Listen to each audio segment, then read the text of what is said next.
Hello friends, welcome to शिक्षक prep. तो friends, आप लोगों के लिए बहुत ही इंपॉर्टेंट और लेटेस्ट अपडेट आई है सामने। आपकी जो परीक्षा थी वो यहाँ पर कैंसिल कर दी गई है, यानी कि स्थगित हो चुकी है। ऑफिशियल नोटिस आया है फ्रेंड्स। अभी हम उस नोटिस को डिटेल में देखेंगे। साथ ही साथ अगर हम बात करें एस्टेट एग्जामिनेशन डेट की, तो इसको लेकर भी जो अपडेट है वो हम बात करेंगे। एस्टेट एग्जाम डेट 23 मई 2024। और साथ ही साथ फ्रेंड्स, बीपीएससी टीआरई 3.0 इसको लेकर कुछ इंपॉर्टेंट चीज़ें हैं वो आपने ध्यान में रखनी है।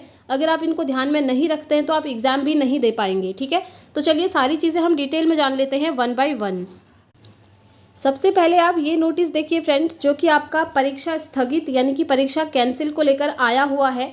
बिहार विद्यालय परीक्षा समिति पटना, यहाँ पर आप देख लीजिए पूरा एड्रेस है। यहाँ पर देखिए, बिहार विद्यालय विशिष्ट शिक्षक नियमावली 2023 के नियम 4 के आलोक में स्थानीय निकाय शिक्षकों हेतु सक्षमता परीक्षा 2024 द्वितीय की परीक्षा स्थगित के संबंध में, यानी कि जिन भी स्टूडेंट्स ने सक्षमता परीक्षा का फॉर्म भरा हुआ है, सक्षमता परीक्षा 2, उनके लिए ये इन्फॉर्मेशन है कि यहाँ पर आपकी परीक्षा स्थगित कर दी गई है। अब देखिए, ये परीक्षा कब होने वाली थी और अब आगे कब होगी, इसको लेकर क्या अपडेट है वो भी देख लेते हैं। उपर्युक्त विषयक एवं प्रासंगिक पत्र के द्वारा सक्षमता परीक्षा 2024 दिनांक 12, 14 और 15 मई को आयोजित होना निर्धारित था। आपका एग्जाम कब होना था? 12, 14 और 15 मई को। ठीक है, और बट अब देखिए अब क्या हुआ है कि अपरिहार्य कारणवश उक्त परीक्षा को स्थगित कर दिया गया है। उक्त परीक्षा की तिथि निर्धारित होने के पश्चात संसूचित की जाएगी, यानी कि जो फाइनल एग्जामिनेशन डेट है अभी वो आपकी डिक्लेयर अब नहीं हुई है।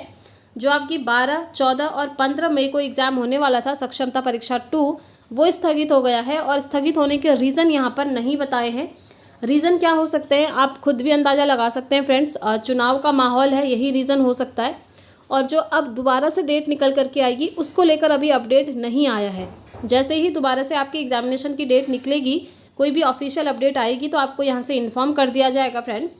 इसलिए अगर आप चैनल पर पहली बार आए हैं ना, तो चैनल को सब्सक्राइब करके बेल आइकन ज़रूर प्रेस कर लें, ताकि हर एक अपडेट आपको टाइम टू टाइम मिलती रहे। तो ये जो अपडेट थी ये आपने देखा, ये सक्षमता परीक्षा वालों के लिए था। जो नियोजित शिक्षक होते हैं आप जानते ही हैं, उनके लिए ये परीक्षा आयोजित की जाती है। तो ये आपकी स्थगित हो चुकी है, अब ये बाद में होगी और उससे रिलेटेड जो भी अपडेट आएगा आपको बता दिया जाएगा। चलिए अब हम बात कर लेते हैं सबसे पहले यहाँ पर एस्टेट एग्जामिनेशन डेट को लेकर। एस्टेट एग्ज़ाम आपका कब होने वाला है?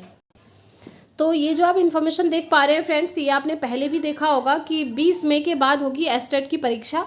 और परीक्षा को लेकर बिहार विद्यालय समिति कर रही है तैयारी। ठीक है, और चुनाव की वजह से आपका एग्ज़ाम ये डिले हुआ है, ये सब यहाँ पर दिया है। और देखिए, मई के आखिरी सप्ताह तक हर हाल में परीक्षा लेने का लक्ष्य है।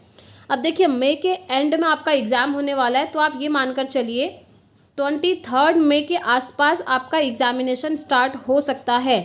पॉसिबिलिटीज़ पूरी हैं, क्योंकि आप खुद अंदाज़ा लगा सकते हैं मई के लास्ट वीक में। ठीक है, लास्ट वीक कब आएगा आप देख लीजिए, 23 मई के बाद आपका एग्ज़ाम कभी भी हो सकता है। और एग्ज़ामिनेशन डेट जब आ जाएगी ना, तो उसके बाद आपका एडमिट कार्ड भी आ जाएगा। एडमिट कार्ड एग्ज़ाम से 2 दिन पहले आता है, ये आपको पता ही है, जो मेन एडमिट कार्ड है। ठीक है, और ये जो परीक्षा है ना, सिर्फ एक ही शिफ्ट में नहीं होगी, बल्कि अलग अलग शिफ्ट में कराने का यहाँ पर निर्णय लिया गया है। और परीक्षा में कुल 6 लाख अभ्यर्थी यहाँ पर शामिल होने वाले हैं। ठीक है, तो आपकी जो एग्जामिनेशन की डेट है फ्रेंड्स एस्टेट 2024 की, वो मई के आखिरी सप्ताह में है। 23 मई के बाद कभी भी हो सकती है। ऑफिशियल डेट जब आएगी तो आपको यहाँ से बता दिया जाएगा। अब देखिए, ये स्टूडेंट्स काफ़ी ज़्यादा परेशान भी हैं एस्टेट वाले, कि हम टीआरई 3 में अपीयर नहीं हो पा रहे हैं तो कहाँ अपीयर होंगे। तो यहाँ पर आप क्लियरली देख पा रहे होंगे कि परीक्षा में सफल अभ्यर्थी टीआरई 4 में हो सकेंगे शामिल। और टीआरई 4 भी आपका ज़्यादा दूर नहीं है, वो आपका अगस्त में ही है। तो अगर आप लोगों ने एस्टेट का फॉर्म फिलअप करा है तो प्लीज़ एस्टेट ज़रूर क्वालिफाई कर लीजिएगा, ताकि आपको टीआरई 4 में अगस्त में बैठने का मौका मिल जाए। और उसमें भी आपकी अच्छी खासी 1 लाख प्लस वैकेंसीज आने वाली हैं। अभी ये चीज़ जो है के पाठक जी द्वारा आपको बताई गई है। ठीक है, ये बात हो गई एस्टेट एग्जामिनेशन डेट को लेकर। अब देखिए, आप में से जो भी स्टूडेंट्स बीपीएससी टीआरई 3 का एग्ज़ाम देने वाले हैं, उनको कौन कौन सी गलतियों से बचना है ये चीज़ ध्यान में रखिएगा। क्योंकि देखिए, क्या चीज़ें करनी है वो तो आपको सभी बताते हैं, लेकिन क्या चीज़ें नहीं करनी है वो जाननी भी आपको ज़रूरी है। अदरवाइज़ क्या होगा कि आप एग्ज़ाम दे देंगे, फिर भी आपको वहाँ पर ज्वाइनिंग नहीं दी जाएगी। ठीक है, तो सबसे पहली बात जो कि मैंने आपको पहले भी एक बार बताई थी, जो अदर स्टेट वाले कैंडिडेट्स हैं वो ख़ास तौर पर ध्यान रखें कि उनके अगर सीटेट में 90 से कम मार्क्स हैं तो वो एग्ज़ाम देने बिल्कुल भी ना जाएं। अगर आपके मार्क्स सीटेट में 90 या 90 प्लस हैं, अदर स्टेट वाले जो कैंडिडेट हैं, तभी आप एग्ज़ाम देने जाइएगा। अदरवाइज़ आप एग्ज़ाम देने जाएंगे, आपका सिलेक्शन भी हो जाएगा, लेकिन आपको जॉइनिंग नहीं दी जाएगी।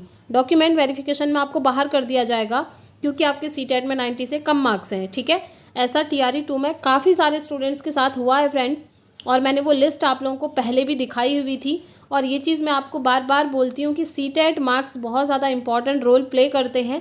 अगर 90 से कम मार्क्स हैं आप लोगों के, तो आप बिहार में एग्ज़ाम देने मत जाइएगा, आपका टाइम भी वेस्ट होगा, पैसा भी वेस्ट होगा। ठीक है, ये चीज़ हो गई सीटेट एग्ज़ाम को लेकर। दूसरा हम बात कर लेते हैं फ्रेंड्स यहाँ पर सब्जेक्ट कॉम्बिनेशन को लेकर।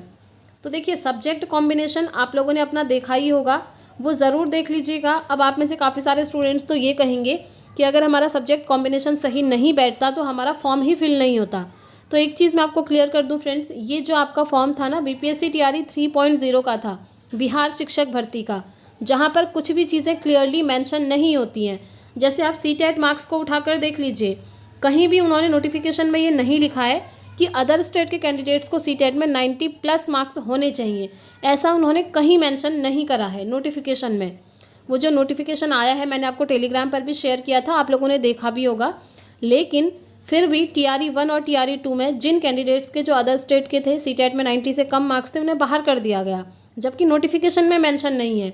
तो इसीलिए ऐसे ही सब्जेक्ट कॉम्बिनेशन की हम बात करें, आप अपना कॉम्बिनेशन देख लीजिएगा, अदरवाइज़ बाद में आपको ये बाहर कर सकते हैं। मेनली जो TGT PGT का फॉर्म फिलअप किए हुए हैं, ठीक है, यानी कि 6 to 8, 9, 10 और 11, 12 वाले देख लीजिएगा अपना सब्जेक्ट कॉम्बिनेशन।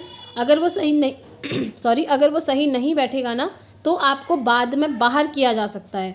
और ऐसे भी काफ़ी सारे स्टूडेंट्स की लिस्ट आई थी TRE 2 में, जिनको बाद में बाहर कर दिया गया था सब्जेक्ट कॉम्बिनेशन की वजह से। ठीक है, साथ ही साथ एक चीज़ आपको और ध्यान रखना है, जैसे अगर आपने 6 to 8 में मैथ साइंस के लिए अप्लाई किया हुआ है, तो जो आपका सीटेट है वो भी आपका मैथ साइंस से ही क्वालिफाई होना चाहिए, जो सीटेट पेपर 2 होता है। ठीक है, और अगर आपने 6 to 8 में SST सब्जेक्ट के लिए फॉर्म फिलअप किया है, तो जो आपका सीटेट है ना, वो आपका SST से ही क्वालिफाई होना चाहिए। अब क्या हुआ था पिछली बार, काफ़ी सारे स्टूडेंट्स ऐसे थे जिन्होंने 6 to 8 में फॉर्म फिलअप करा था मैथ साइंस के लिए, और उनका सीटेट क्वालिफाई था SST सब्जेक्ट में। और काफ़ी सारे स्टूडेंट्स ऐसे थे जिन्होंने 6 to 8 में SST सब्जेक्ट के लिए फॉर्म फिलअप करा है और उनका सीटेट क्वालिफाई है मैथ साइंस सब्जेक्ट से। तो इस तरह के कैंडिडेट्स को भी बाद में बाहर किया गया था। ठीक है, तो ये चीज़ें भी ध्यान में रख